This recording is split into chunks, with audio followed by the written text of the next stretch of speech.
নমস্কার বন্ধুরা, হেসেল বনলক্ষ্মীতে আপনাদের সকলকে স্বাগত। আজ আমি আপনাদের কাছে ধনেপাতা সংরক্ষণের একটা উপকারী ভিডিও শেয়ার করছি।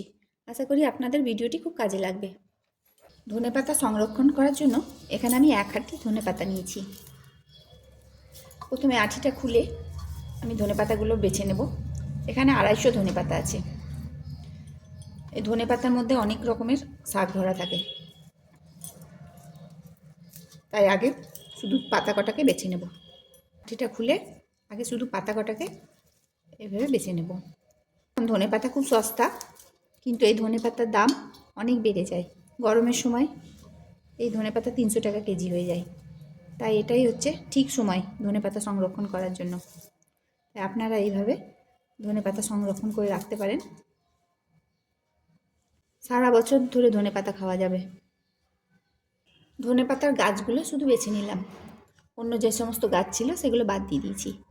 এখন এই শুধু পাতাগুলো সংরক্ষণ করব, আর ডাঁটাগুলো আমি অন্য কোনো কাজে লাগাবো, অন্য তরকারিতে দেওয়া হবে। তাই শুধু পাতার এই অংশ থেকে কেটে নেব। আর ভিতরে যে কচি পাতা থাকে এগুলো অবশ্যই ফেলবেন না, এগুলো কিন্তু নিয়ে নিতে হবে। এগুলো সেন্ট খুব ভালো হয়, ভিতর থেকে বার করে নিতে হবে। আর এইভাবে শুধু পাতাটুকু কেটে নেব।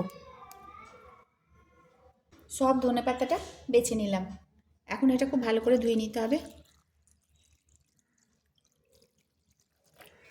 ঠান্ডা জল দিয়ে ধনেপাতাটা ধুয়ে নেব। ট্যাঙ্কির জল যদি গরম হয়ে যায় তাহলে আপনারা কিছুটা বরফ মিশিয়ে ধনেপাতাটা ধুয়ে নেবেন, তাহলে রঙটা ঠিক থাকবে।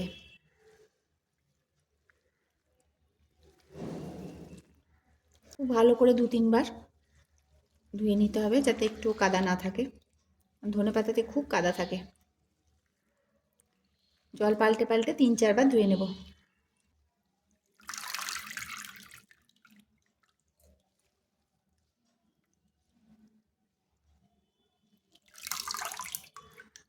এইভাবে জল পাল্টে পাল্টে 3-4 বার ধুয়ে নিতে হবে। এইভাবে আমি জল পাল্টে পাল্টে 3-4 বার ধনেপাতাটা ধুয়ে নিলাম। ধনেপাতাটা খুব ভালোভাবে ধুয়ে নিলাম। এখন এটা জল ঝরতে দিতে হবে। একটা এরকম ফুটো থালা নিলাম, ফুটো থালা। তার মধ্যে 15-20 মিনিটের জন্য এভাবে জল ঝরতে দেবো। সম্পূর্ণ জলটা খুব ভালোভাবে ঝরিয়ে নিতে হবে।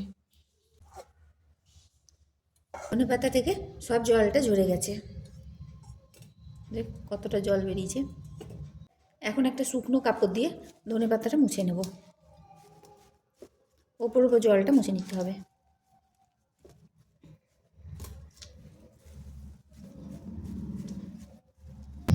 এখন মুছে নেওয়া ধনেপাতাগুলো কুচি করে কেটে নিতে হবে। খুব কুচি কুচি করে কেটে নিতে হবে।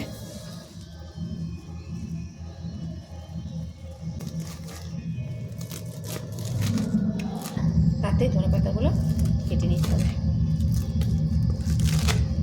সব ধনেপাতাটাই কুচি করে নিলাম। এখন পুরানো একটা পরিষ্কার কাপড় পেরে দিয়ে ধনেপাতাগুলো এভাবে ছড়িয়ে দিচ্ছি। 2-3 দিন লাগবে এটা শুকাতে। আর এটা রোদে দেব না, ঘরের মধ্যে শুকিয়ে নেব। রোদে দিলে রং নষ্ট হয়ে যাবে। ছায়াতে এই ধনেপাতা শুকিয়ে নিতে হবে। এইভাবে ধনেপাতাগুলো পাতলা করে মেলে দেবো। আর 8-9 ঘন্টা পর একবার করে নড়িয়ে নেব। এরকম করে আরেকবার উলট পালট করে দেবো, তাহলে ধনেপাতাগুলো শুকিয়ে ঝুরঝুরে হয়ে যাবে। এভাবে সব ধনেপাতাটা মেলে দিলাম। 8-9 ঘন্টা পর একবার করে নাড়িয়ে চাড়িয়ে দেবো। মোটামুটি 2-3 দিনে শুকিয়ে যাবে। ধনেপাতাগুলো 3 দিনেই শুকিয়ে গেছে। আর দেখুন কীরকম ঝুরঝুরে হয়ে গেছে, একদম শুকনো। শুকিয়ে যাওয়ার পর এগুলো কাপড় থেকে তুলে নিয়েছি। আর ঘরে শুকানোর জন্য ওই রঙটাও ঠিক আছে, রোদে দিলেও কিন্তু কালো হয়ে যাবে।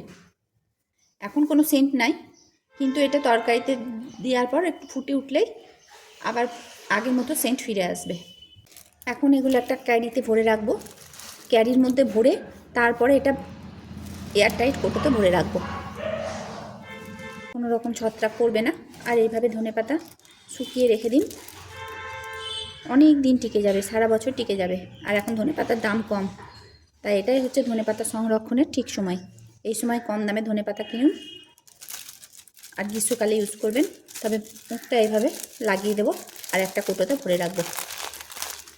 সমস্ত রেসিপিটি দেখার জন্য হেসেল বনলক্ষ্মীর তরফ থেকে অসংখ্য ধন্যবাদ।